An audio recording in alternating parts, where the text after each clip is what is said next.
Bad Guys and a Dream. Of course, I'm your host with the most, Truman the Steam Machine Steen. And as always, I'm joined on the other side here by Scott Steen. Scott, how are you doing? I'm good. I was waiting for the music to die. Yeah, I was just lightly killing it. You didn't spend any time as a DJ, did you? Fade in, fade out. Oh no, I faded. I mean, I faded. Pot that down, maybe? You've got to pot it down. It faded it out, and I faded Pot it down. God damn it. I guess I don't know what potted down means, but all right. Those are sounds. Those are pods. Each channel, you pod it down. You turn it down. Fair enough. All right. Okay. All right. How are you, sir? You good? I'm surviving. I had a big test today. We're actually recording on Monday night. Normally record on Sunday nights. I instead elected to go to bed at like 8, so I slept well. Right. I got up. All right, so let's talk about this test. You took the PE test, which stands for, of course, physical education. You're trying to get your President's Physical Fitness Award. Yes, yeah, it's just the fitness. Professional engineers, right? I run the fitness Grand Pacer test for 8 hours, yeah. It's my professional engineering exam, yes, is what I took today. There you go. And to pass this test, what percentage do you need? It is like a mysterious kind of algorithm. We did talk numbers before, but it's kind of a mysterious algorithm where it could be anywhere from, people have reported as high of a failing grade as like a 55, but I guess nobody gets to if you pass the test, you don't know what you scored. So there's 80 questions. There's 80 questions, yes. So you have to get roughly like somewhere in the neighborhood of 70%. The number I hear a lot is 56. Yes, 56 out of 80. So yes. let me ask you this: as a professional engineer, yeah. Should people be worried about the buildings they're in being designed by people that only got a C in their fucking PE test? No, they should, because here's the good thing is I get the answer key when I'm doing my problems at my office. I don't have to. Okay. I don't have to. They only give me the booklet. I get 400 pages of equations. I can't Google the answers. Nowadays I can just chat GPT designs all my buildings for me anyways, so it doesn't matter. When there was the collapse at the Hyatt, do you think there was a bunch of engineers going, "Oh yeah, fuck, we all failed catwalks on the PE test." So sorry about that.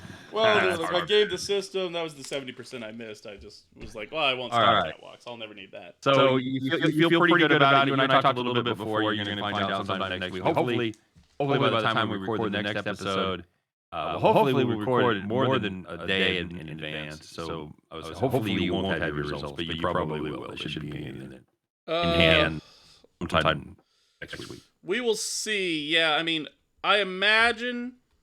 I don't know, man. I assume we'll probably not have it by next week's episode, sadly. We will not. No. The people who have just suddenly become very invested in this will not get any resolution to this, and probably until next week. Or probably not next episode, but the week after that, yeah. Before we get to the meat and not the potatoes of our show, yes. I got to ask a question. I know everybody out there watching wants to ask right now. Fucks up with your hair. What's up? What are we doing here? What's wrong with the hair? It's just that's 3 inches there. It's just very tall. It's getting long. I know. You're getting into kid and play territory there, all right. That's a high whiff cut right there. Well, I'm wearing a hard hat all day lately, so I don't notice it.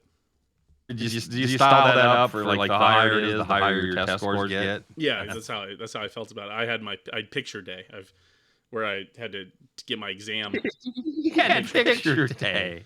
They take a picture of you on like a webcam camera to make sure that you're you. It's really you. Yeah. Did you wear your good Kirkland shirt?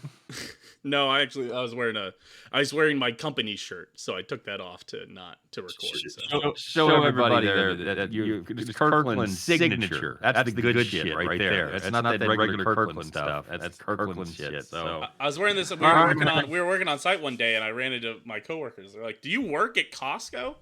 They're like, "Why are you wearing a Kirkland shirt?" I was like, "Because it's cool, man.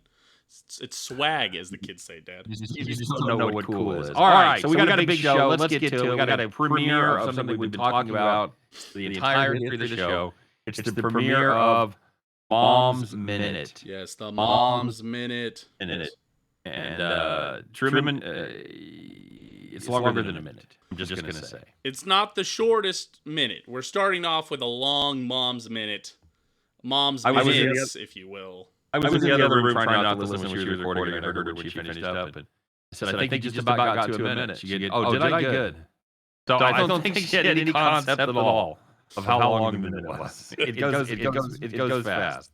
It goes fast. Oh, as somebody who records TikToks, it is like I've tried to record TikToks, and I was like, I actually recorded a TikTok. I was reviewing somebody did a fast food walkthrough of like how to eat Taco Bell, like low calorie. And sure. I was like, hey, I'm going to review it for you guys, let you know how it is, let you know how much it costs. You know, I did the plug. I say, I do a show with me and my dad. We're two fat guys. We're trying to lose weight. That's our dream. It's two fat guys in a dream. Check it out. But, here I am, a fat guy trying to lose weight. I mean, this Taco Bell. And, hell, that was 45 seconds, just to say that. So that was good. Right. And then I did the whole thing, and I barely, TikTok has it where it's 15 seconds, 60 seconds, 3 minutes long. Those are like, if you're going to record longer than 6, it does algorithms different ways. And I barely got it in under 3 minutes. So, actually done. Shows you how it goes. Actually done. Okay. So we're going to start off with a personal health review. We're going to talk about Truman and his journey into the hippie world of vegetarianism. Yes. And listen to Mom's Minute. So there you go. All right, let's get the bad news out of the way first, buddy. It wasn't our best week. No, but I have an excuse. So, I always come here with excuses if I'm gonna, there really isn't excuses. Obviously, I would like to lose weight no matter what. But, in my defense, I did not work out that much this week. I kind of and I also, on my weekend, instead of going out and doing stuff, I stayed inside and studied. It was a lot of studying took up my workout time. Right. And kind of dominated my life a little bit, where luckily, like this morning, I was able to get up and, because I went to bed at like 8 o'clock, I was like, okay, I can get up at 5:30, I can work out, so I wake myself up before this test, and then, I'd be there by like, and the test was supposed to start at 8 o'clock, but, so you try to get there by like 7:30, 7:40, but, so I got up at 5:30 and worked out, so, and that's almost as many workouts as I did last week. For example. All right, very good. I know if people drove by your apartment last week, they could see you with your nose pressed up against the window looking out, watching all the kids play. Yeah, I mean, I probably did 20 to 30 hours of studying this last week. So I would say that normally in those 20 to 30 hours of somewhere is my 6 hours of workouts that I missed this week. So, or my 4 hours of workouts. So that's, and as we've talked about, at your age, workouts have more prominence than they do as you get older. You get older, it's more about diet. As you get younger, you can still do those high-intensity workouts and burn a shit ton of calories. And that's exactly. Yeah, I'm doing like 1,000 calories. So supplement your diet. All right, so let's reveal the results, buddy. How'd you do? I had 262.5. So still dropped like a 0.4 of a pound. Okay. Almost a half. It's 0.5%, pretty much. 23 it brings me to total weight loss of my goal of 23.31% of my goal. Total weight loss is at 19. I was really hoping that we'd both hit 20 this week, and I thought that'd be really cool. But instead, we have both hit 19 this week. We're actually both exactly at 19, which is kind of funny. But not to reveal, for everybody who's keeping track, they've got their notepads that they're watching this YouTube video along with. They said, he gave away Scott's early there. Oh my God, I know where he was last week. So they're like, those fools. Now I don't have to watch another 30 seconds to learn. So yeah, I ended up at 262.5, 0.4 loss, 23.31%, 0.5%. So how did I do? Scott, you did okay. Also, we both did okay. You were at 313.3, means you lost 0.7 pounds. Means you lost about 0.5% of your goal, and brings your total weight loss to 14.36%, and your total loss is at 19 pounds, as I mentioned before, for those keen-eared viewers. Now, I have changed my my walking a little bit. Before I was making a point while I'm sitting. I work in what they call the I can't think what it's Fair enough. you do it in chunks of time. You work 25 on, 5 off. The Time time blocks. I lost your audio, bud. Oh, you lost my audio? Now we're back. Okay. Just for some reason. Time chunking is what they call it. Time chunk. Yeah, I said like time blocks is what I said. Yeah, it's really time blocks, but time chunking is the method. It's called. I thought I made it up, and then I ran across a book that described it exactly the way I was already doing it. Mhm. So I thought that was pretty interesting. But anyway, after a 30-minute stretch, I always get up and walk. And the amount that I walk goes up, and I walk inside. I just walk in the house. So what I decided to do is still do that, but I added bigger walks. So I started at 3,000 steps at once. And the next day I lost 1.1 pounds. So on Saturday, the Friday was the weigh-in. Friday we went out and walked. Saturday I woke up, weighed up 1.1, and I almost said, dude, I'm going to cheat it. I want to cheat it this week. Give me 1.8 points. Give me 1.8 pounds lost. But I did not do that. So, but now you get to add that onto this week. So hopefully you're already. I'm hoping for a better total. Yeah, next Friday I'm hoping for a big number. We'll see how that goes. I went out and did it again today. Added 150 steps to that, so I walked 3,150 total. Somewhere in the neighborhood of mile and 3/4, something like that. Today you did about 2 miles. Out on the little trail by us. Plenty of hills. Nice. Plenty of getting the good cardio going. So I'm getting my steps in and getting that heart rate up for an extended period of time. So we'll see if that aids the weight loss. So far, I'll let you know. Obviously, we'll see how tomorrow's weight goes. So far, it's been pretty good. That's so feel good about that. Feel great. Clothes are fitting much better. I noticed when I weigh, I got less of a belly down there. That when I'm looking at the number, I see less belly. That's a good thing. My legs, as you know, we talked about I got lymphedema. My legs swelling is down. Just simply getting more steps. So overall, even though it wasn't a big number last week, I'm totally happy and completely motivated to still stay on track. Yeah.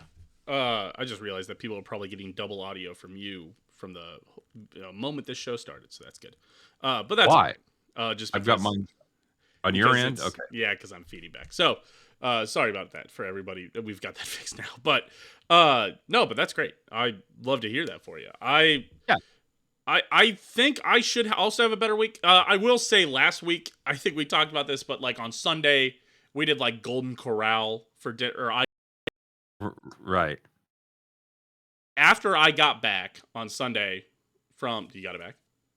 Yeah. Okay. Back when I got back from Sunday from Golden Corral, stepping on the weight at the end of the day, I stepped on the scale.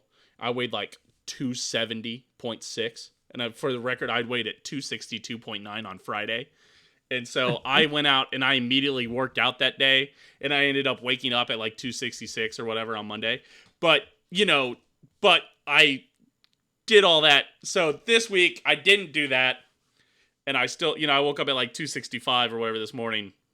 And I still got to work out in. So hopefully tomorrow I'll wake up like 264, 263. But then I can work out tomorrow. I can work out Wednesday. I can work out Thursday. I'm hoping that I'm going to be under 260. I would love when the news comes in next week about this test. I would love to be on my way to being professional engineer under 260 pounds. That'd be great. There you go. That is an admirable goal. And I will say we got to give you kudos because a week before a big test like that is a very stressful time, obviously.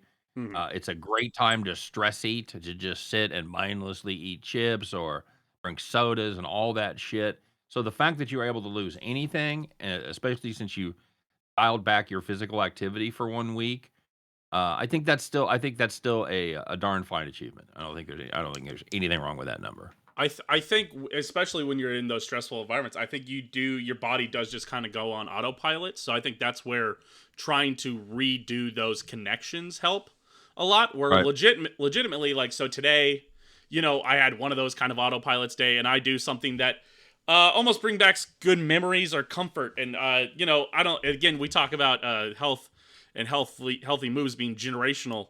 I remember growing up, we'd go to like the football games, like flag football on a Saturday.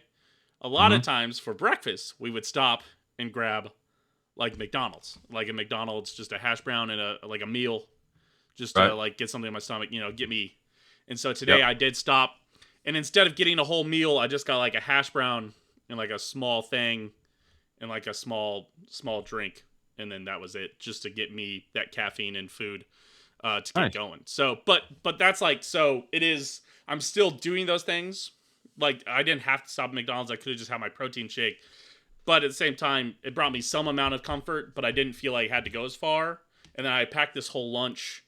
And even when I was to eat on my break, and when I was eating on my break, I just like I didn't even eat my whole lunch. I just ate like half my sandwich and like some of my chips that I brought and some of my All right. dessert that I brought, and that was it. And so I didn't All right. I didn't stuff myself. I didn't push further than I needed to.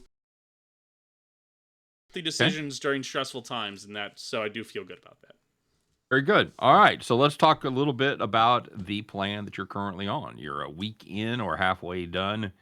And to recap for everybody, if you're new, what we're doing here is I'm doing a particular diet that I've kind of come up with myself where I cut out basically shitty carbs, limit potatoes, cut out rice, cut out pasta, cut out white bread, et cetera, et cetera. And sugar, I'm trying to limit myself 20 grams of sugar a day, 80 carbs. All right.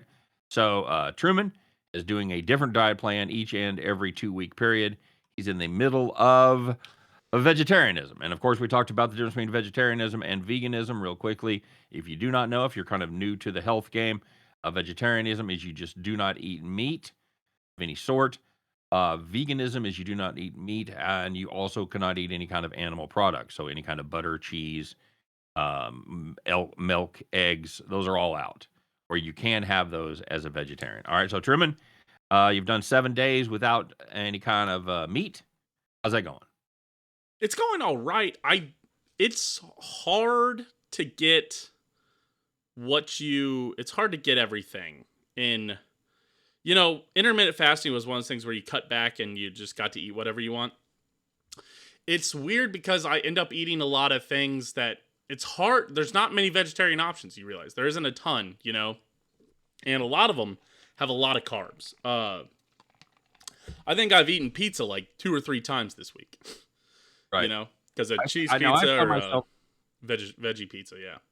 Your mom and I did veganism for about maybe 2 years, 18 months, something like that. I gained weight, and I gained weight because I ate a bunch of shitty stuff that didn't happen to be animal products. Ate Hmm. because I was hungry, Yeah. goddamn hungry. Because Hmm. I'm not the best vegetable eater. My vegetable palate is kind of limited. I admire people that can eat a wide variety of vegetables. Just never I been love. my thing. I've really spread out. I have really developed into later in my adulthood. I've really developed into. I'd eat just about any vegetable besides really olives. Still, I'm not. I'm kind of out on olives. Right. So, I found myself eating a lot of, like you said, a lot of carbs. Still eat sweet stuff, like cookies and stuff like that. And yeah, I gained weight. I gained weight being a vegan, no question about it. Hmm. So, it's one of the reasons that I am convinced fat is not the enemy. I am convinced sugar is the enemy. Oh, sugar Uh, absolutely is. Yeah. Indirectly carbs because that excess carbs turns to sugar in your body and just doesn't get processed and lays there. So, anyway, that's that. So those are some of the challenges as far as the vegetarianism goes. Is finding variety? Is that what you're saying? Yeah. I do. It's like I ate a lot of pizza. I really I and it's harder. You'd think it's easier to eat healthy because you're like, oh, like, I'll just eat vegetables. It's vegetarian. You can, but it's hard to fill up on just vegetables. Like when you eat like a like when you're eating a vegetable meal, when you're eating meat, you put, it's like a stew where it's all vegetables, but you still have that stew meat. That stew meat's going to drive a lot of the calories, but a lot of your vitamins, a lot of your nutrients, a lot of the good Uh, stuff's going to be carried by that vegetables. yeah. It's hard to just eat all those vegetables and feel as full as when you were eating the meat and the vegetables. I think more than any other plan, vegetarianism and veganism requires a great chef. Yes. Somebody that has the time and the budget to cook fantastic meals. And I've said that before. If I had a personal chef, if I was somehow hit the Powerball, hired a personal chef to cook I could eat vegetarian, no question about it. Mhm. I just don't have the time or the onus or the skill to cook it each and every day. Plus, I like protein. I don't eat a lot of red meat. We've talked about that before. I don't eat a ton of red meat. I eat a lot of turkey. I make turkey meatloaf. I make turkey burgers. I buy a chicken at Costco once a week. I use that for my meals, things like that. I don't eat a lot of red meat, but I do like what I like. Also like seafood a lot. Crab, shrimp, lobster, fish. Uh, so your sister and your mom are pescatarians, Mhm. where they don't eat meat, but they do eat seafood. They will eat fish. So Right. that would be kind of I think would ultimately be my sweet spot, right in that neck of the woods. Maybe a little bit of chicken tossed in, but anyway. I believe if you're Uh, not eating like red meat all the time, then I think legitimately I think that the vegetarian if you're not eating if you're eating fish and chicken and turkey, mhm. I don't think vegetarian is going to solve anything for you. I think Yeah, exactly right. you've solved a lot of your problems there, and uh I think vegetarianism for like me and you takes out chicken and fish and it takes out our healthy meats. So then instead of eating our healthy meats, we are then again, this is just me and you. We are supplementing our healthy meats now with carbs, essentially. I don't I don't think that's just me and you. I think that's a lot of people. I think that's a ton of people because those calories, man, that you're getting from your meat, you're going to replace them with something. Yeah. Okay? Mm-hmm. You're not going to go from 1800 to 1400 because you cut out 400 calories of meat. You're going to go from 1800 to 1800 because you put on 400 calories of bullshit like pizza crust, desserts, things like that. So I mean, a you have, lot of carbs. A lot of yeah, carbs. yep, there you go. All right. So, anything else you want to say about vegetarianism halfway done? I did want to add. Sorry, this is not necessarily about vegetarianism. But sorry, real two things.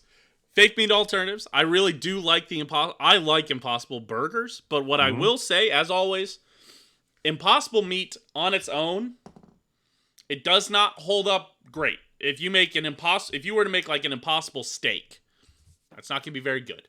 I would Like a say, hamburger. like I did one time where I had a like queso and I tried to, it was like rotel, and I tried to like fry up some burger meat and then put Uh it in huh. the rotel. It's awful. Yeah. It's terrible. I Didn't should have play it. thrown like a taco seasoning or something on it. So, but what the point I'm getting at is like the Impossible Whopper, fucking awesome, Love it. indistinguishable. If you handed Yes. somebody, which is why, ironically, actual vegetarians like don't love the Impossible brand because actual vegetarians freak out when they think they're eating meat, and like Sawyer hates meat or hates Impossible meat, does Yes. not want any part of it, and I can't blame her because for me as a meat eater, tastes exactly like it. Mhm. If you're looking to cut cholesterol, cut you know, and but a lot of that Impossible meat also doesn't necessarily save a ton of calories or anything. It really is No. just No. It does not save calories. It does not save fat.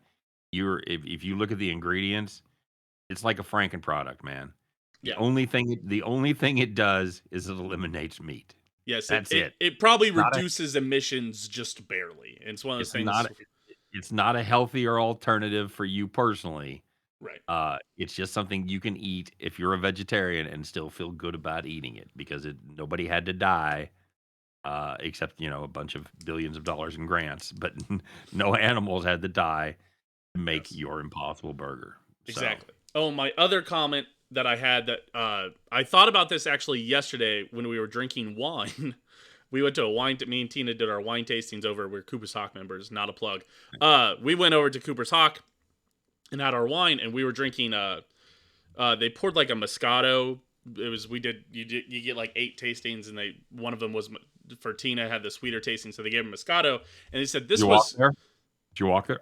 No, because we were going. It was on our way to run other errands. We had other plans for the day. So, All right. but they poured it and they said this was Cleopatra's favorites, and I remember that Moscato is a pretty sweet wine, and actually I remember there's this other wine called Sauternes, which is like a ice wine. It's like grapes freeze on the vine, they become very sweet, and then they change that up into wine, and it's very like condensed. It's like a small bottle will cost you the same price as a big bottle.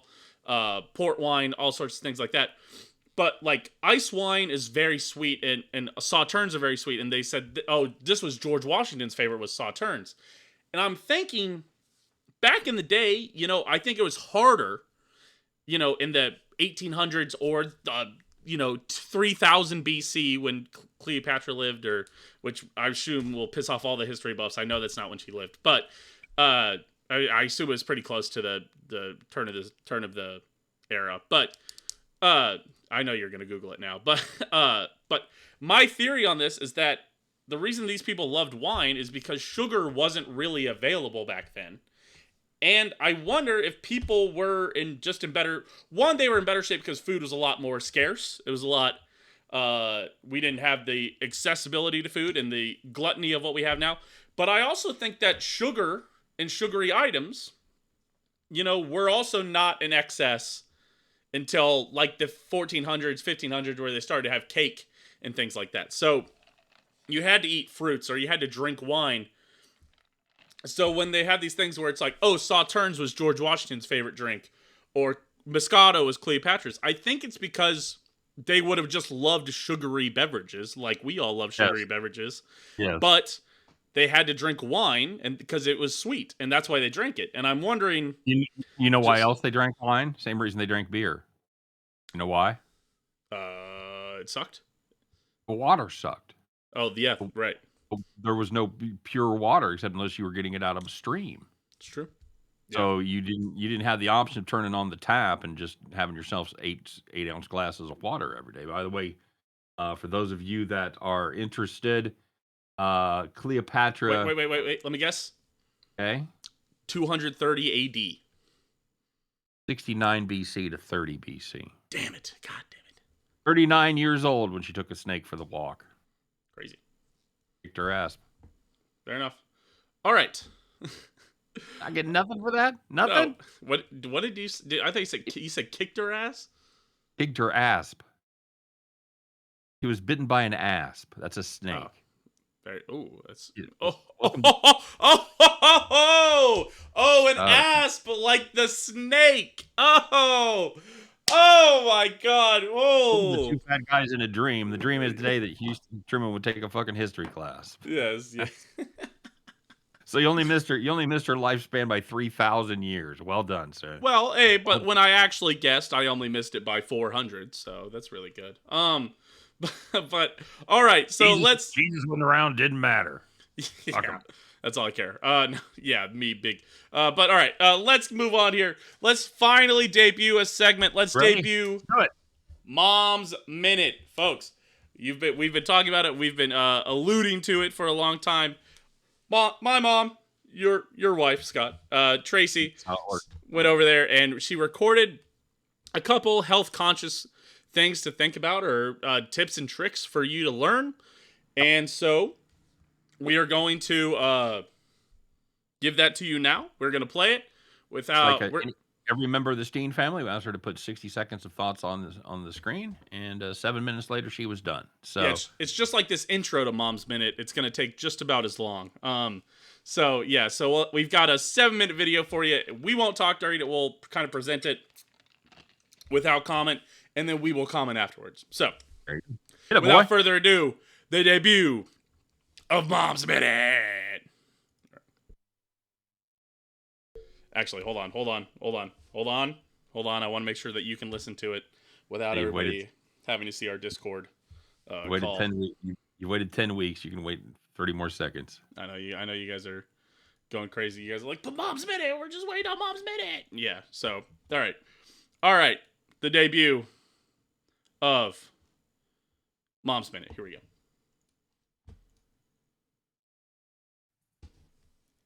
Hi, everybody. This is Mom's Minute. My name is Tracy Steen. I am the mother of the Steen clan, and I really have my family to thank for all of the information I'm going to share with you. I sent, thanks to my family and their nutritional needs, their health needs, I've ended up spending a long time learning about health and weight loss. Some of it that I've learned is a little woo-woo, and some of it is incredibly science based. And I think that's the smart place to start. Mostly science that we can all agree on. I was lucky enough to take a class through the Australian equivalent of the FDA online, and it taught me loads. And that's where this first bit of information comes from, and actually some of that will be woven in other little bits of this as we go along. But the first bit that I'd like to propose is that as you start your weight loss journey, or wherever you're at with it, you get some tools together for being realistic. It's not very sexy, doesn't sound exciting, but the great thing about goals is it gives you some stepping stones. It makes it reality, it makes it more concrete, but most of all, it makes it attainable. I mean, all these grandiose goals aren't very fun if we're not going to get there. So there's a great way to do this that's pretty simple. You take where you're at, where you want to be, the total amount, and you look at that amount and you think about, if you lose 1 pound a week, how long that will take. If you lose 2 pounds a week, how long that will take. In the process, you have to really be honest with yourself about what you're willing to do. You're a grown-up. You can do whatever you want. What do you want to do? What is comfortable for you to do? For me, a pound a week is comfortable, maybe realistic, maybe not. The older I get, the longer it takes to get the pounds off, and the easier it is to put them on just through a few indiscretions. And often those aren't even indiscretions, they're celebrations. They're fun that I've had, they're experiences, and I'm not giving those up. So, how do I get realistic? Well, first of all, I'm going to take that whole number of what I want to lose, and I'm going to think about, okay, that's my goal. That's the ultimate. What's a little bit less that if I lost it, it'd be fine. It'd be good. I could live with that. And then you think about, well, here's a goal that's better than where I'm at. I think I maybe wanted to do some things differently, make some different choices, get a little more weight off. And then at the bottom, there's that, okay, I've lost a few pounds. This isn't thrilling. I don't love it. But I will say, in all of these ranges, it is really important to check some other things than just a number on the scale. We're wanting to build muscle mass. We are wanting to feel better. We are wanting to sleep better. We are looking for a healthy BMI. We are going to use real metrics like measuring ourselves, measure your waist, measure your hips. There are some really interesting numbers out there for what having a waistline in a manageable range and a healthy range can do for your health overall. And that's especially true for women as we age. So why not use all of this great science to our advantage and look at those other ranges? And I say this because as I pulled these notes from this class out so I could look again at some of the formulas and things that they espouse, I realized that in 2018 when I took the class, from there to now, I have lost and kept off over that time 5 pounds. That is not the real story. I have put on, taken off. I've gone through COVID. I've gone through a job change. I've gone through massive life changes. Fortunately, the class made me also put down a range of other goals. And the interesting thing when I look at these goals is I wanted to lose 2 inches off my waist. I've lost 4.5. I wanted to lose 3 inches off my hips. I've lost 6. Those are really important. I wanted to increase my muscle mass. As somebody who's aging, that's really hard to do. Women tend not to focus on that. And actually, I've increased my muscle mass to a healthy range. My BMI is now also in a healthy range. It's amazing. And if I wanted to look at it on paper, 5 pounds was my okay, I'm not thrilled with it goal.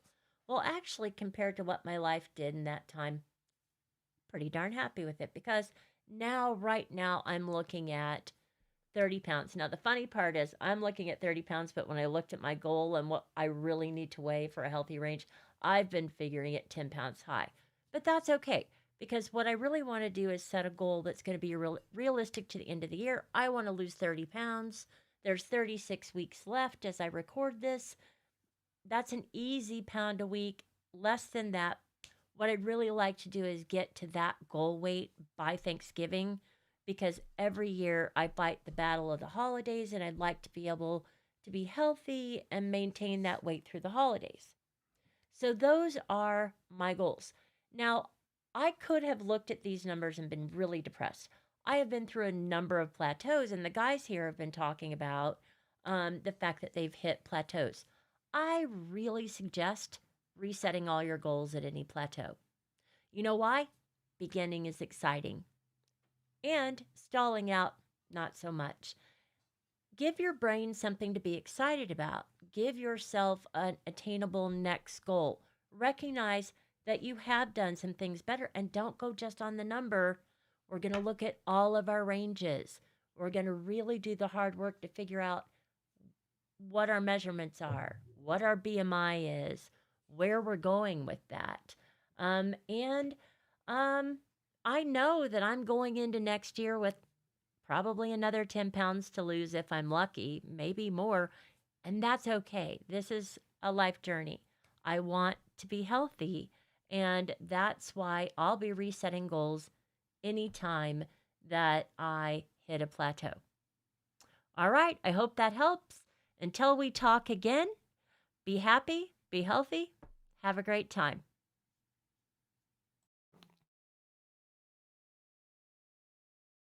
There you go. I got no audio from you, buddy. Just your input, sir.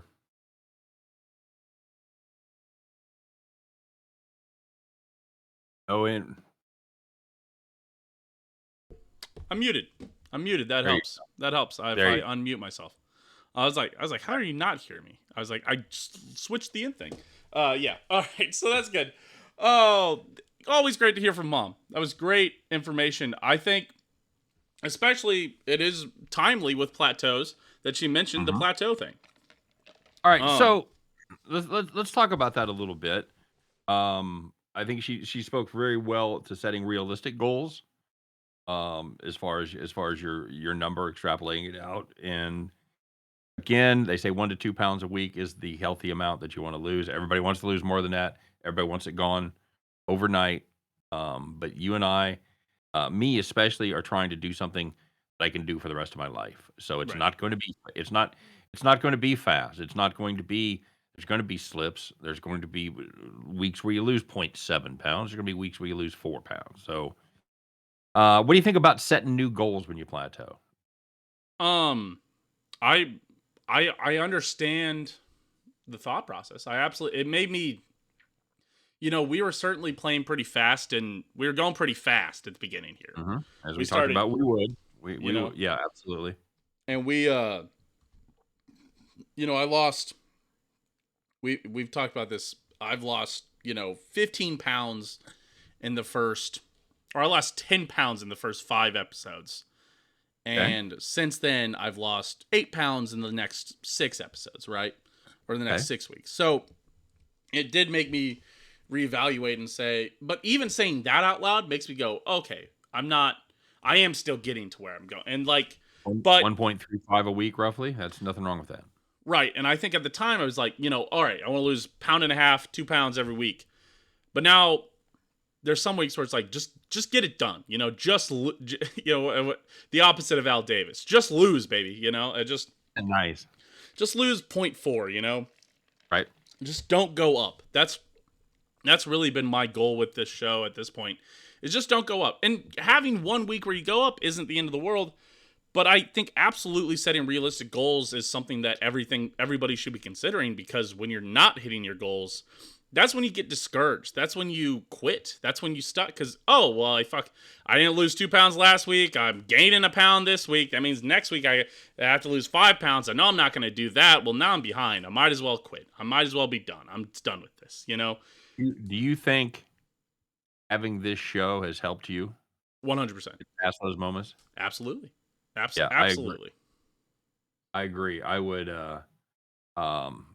say to everybody thinking about embarking on this journey, get a buddy. Get somebody that ideally is going on the journey with you, but at the very least that you're accountable to. You're talking to them every week. It's a spouse, it's a sibling, it's a child, whatever. How'd you do this week? Lost 2.2 pounds. Just that accountability. You don't have to go to Weight Watchers. You don't have to go to Jenny Craig. Although I saw, is it Jenny Craig just filed for bankruptcy? Is Jenny Craig not dead? Didn't she die? I think so. But they've I saw something company about Jenny. Yeah, I saw something about they've been the diet the big diet things have kind of been aced out by the what's the new diet drug? There's a new diet drug that everybody's doing. Jenny Craig is still alive. Is she? Sorry, the other one, the spokesperson for Jenny Craig. Who is the spokesperson? Jenny Jones was the spokesperson. Well, for a long time, I don't know who. I'm thinking of. God, I can't. Hey, Kirstie Alley. Kirstie Alley is who died, I think. He certainly did. Right. Sorry, Jenny Craig is still alive. Jenny Craig is 90 years old, and it is shutting down. It shut down its corporate offices like today or yesterday. It's been driven out of business because of the new diet drug that everybody's taking. What is it? You even know what it is? The one that Skylar told us about it, right? Skylar mentioned it. Okay, I know we got to get out of here. I want to see what it is real quick. No, but while you look that up, I do also want to say that I think, and I think we've even touched on it inadvertently on this episode. But talking about other goals other than weight loss, you talked about losing inches around your waist, inches around your hips. Yes. Inches. And today I think was a great example. I realized just how much better I feel. We talked about this. Somebody asked me. I was hanging out with my buddies today, and after the test, we all got together. We do like a celebration of life thing. It's beside the point. But we got together and we were talking about it. I was talking about how much some guys like, wow, I weigh this much, and I was like, yeah, well, I mean, they're like, I always joke. People talk about, man, I'm up to 170. Oh, man, I'm up to 150 right now. I'm up to 180. And I always tell them, legitimately, I have not weighed 180 since middle school. I tell people that. And right. And they're like, oh, well, what are you? Oh, I missed 6th grade. And so he's talking about being a 170 or whatever. Like, yeah. It's just not our body style. We're just broad. I don't really, but somebody, and then they're like, well, how much do you weigh? And I'm much more comfortable talking about it now. This is the best I've ever felt about being 260 pounds in my life, Okay. That's fair. It helps that I tell you guys every week how much I weigh. I'm getting much, I'm not telling thousands of people every week, but I'm telling 30 people, and those 30 people are people that I see all the time. So a lot of people now know that the secret's out, that I weigh 260 pounds. Yeah, me too. Of course, and I'm being north of 3 bills. Right. So yeah, that's a big thing to get past, no question. But a lot of people tell me the same thing, and they tell me that I wear it well. I wear 260, and I wear 260 all right. I don't have the classic. I move around well is the thing. Right? I've always been pretty athletic, and that is deceptive. I was the same way. I was overweight in school, yet I won in middle school. I won the badminton championship, the table tennis championship, and the handball championship, all in the same year. And I guarantee you, everybody I beat weighed less than I did. Yeah, I've always been able to move well, sneaky fast. Sneaky fast is what I am. Yeah, but I feel so much better, and I think she also mentioned clothes fitting better. We've talked about this. Clothes fitting better is the biggest thing for me right now. That I'm wearing this Kirkland shirt, And there's times that, weeks ago, I had a little tummy poking out. You get that fat. I'll call it the fat guy breeze, where that shirt, your Right. stomach isn't out, but you can feel that if somebody was like under you, they could see just the white of your stomach if they were looking, or you're like, I Right. can't reach up because I know this shirt's gonna pull up. It's the fat guy breeze, and I would have that with like this shirt, and this shirt feels great now. And hell, we were running around catching frisbees. I was jumping up, grabbing. I wasn't jumping high off the ground because I wasn't wearing tennis shoes. My biggest defense. So I was wearing like my Vans that are just like flat. But just running around, boxing out my buddies, trying to catch a frisbee, all this stuff. Like a goddamn whippet out there. Yeah, right. Catching I'm this not frisbee. sure I could have done that at 280 or 283. And I tell Right. people the biggest thing that I feel is I don't feel the strain, man. I think at some point, overweight at the heart of it does a lot of time lead to heart disease, and people go, it's weird because it doesn't feel like that direct of a connection. But I can tell you that as dumb as it sounds or as silly, it's all placebo effect. But at 283, I could feel the strain on my body. This was not the weight I was supposed to be at. I could feel just like it just was I was starting to struggle moving that weight around. I wasn't. Right. I don't feel like I was pulling around 280 well. I pull around 260 fine. I'd love to get down to 250, 240. Then you're going to see me. I'll be all over the place. But like 280, man, I was starting to feel that slow down and whatnot. And like even sleeping's a big one that anytime you lose weight, you sleep a lot better. And people don't realize that the fatter you get, there's that sleep. You think you're like, oh, well, fat people are just so cozy. They sleep so easily. Yes and no. I like legit 283. I legit would feel like I'd get anxious and like wake myself up trying to sleep on my back or on my side. I had to sleep on my stomach. And Right. now I can kind of fall asleep on my sides. I fall asleep on my back. It's nice for, when I want to, cuddle with Tina or whatever. I don't have to be like, all right, bye, see ya. I have to go lay down on my face if I'm actually going to sleep. I'd still always generally end up in that position now that I'm just comfortable with it. But I don't feel like I have to be in that position anymore just because my sleep has gotten so much better, That's fair. And there's a lot of science that says if you're not getting good sleep, you're not going to lose weight. Yeah, So it's true. it becomes one of those things that starts rolling downhill in a good way. Snowballs, yep. In a good way. And I sent you, and we got to get out of here, but I sent you last week a chart of my resting heart rate from the time that I started walking, from the time that we started doing this show, and it's gone down roughly 20 beats a minute, somewhere in that neighborhood. I can tell you real fast here.